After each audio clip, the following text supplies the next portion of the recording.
Is a target. పాత బస్తీని ఇలా Bharatiya Janata party పక్క స్వాధీనం చేసుకుంటాం. పాత బస్తీని మా టార్గెట్ అదే ఈసారి. ఈసారి భారతీయ జనతా పార్టీ టార్గెట్ పాత బస్తీని పక్క భారతీయ జనతా పార్టీ.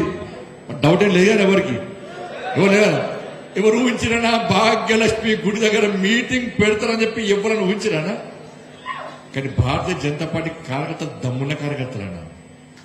ఎవడు నా అడ్డ అనుకుంటాడో, ఎవడు నాది అనుకుంటాడో, అరే నీది కాదు, నీ అయ్యేది కాదు, నీ తాతది కాదు భయ్, మాది రబై అని చెప్పించి అదే భాగ్యలక్ష్మి అమ్మవారి పాదాల ముందు వాళ్ళ సాక్షిగా ఇలా పాత బస్సులో భారతీయ జనతా పార్టీ మీటింగ్ పెట్టి అదే గడ్డ మీదకెళ్లి జై శ్రీరామ్ భారత్ మాతకి జై అని నినదించిన, గర్జించిన, గాంధించిన కార్యకర్తలు భారతీయ జనతా పార్టీ కార్యకర్తలు చెప్పాలి. మైనార్టీ మోర్చా కార్యకర్తలు చెప్పాలి. ఎవరు పోయి ఎస్ పాత బస్తీని భారతీయ జనతా పార్టీ పక్కా స్వాధీనం చేసుకుంటాం.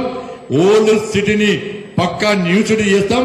ఇవాళ అభివృద్ధి చేసి సంఘ విద్రోహ శక్తులకు అడ్డాగా మారిన పాత బస్తీని పూర్తిగా ప్రక్షాళన చేస్తాం. ఇలా అభివృద్ధి ఏందో చూపెడతామని చెప్పి ఇలా మైనార్టీ మోర్చా కార్యకర్తలు చెప్పాలి. త్రిపుల్ తలాక్ అనే మూర్ఖత్వ ఆచారాన్ని పక్క పెట్టడం తోసిపడేసినాం. అందుకే భారతీయ జనతా పార్టీ మెంబర్షిప్ తీసుకోవాలని చెప్పాలి.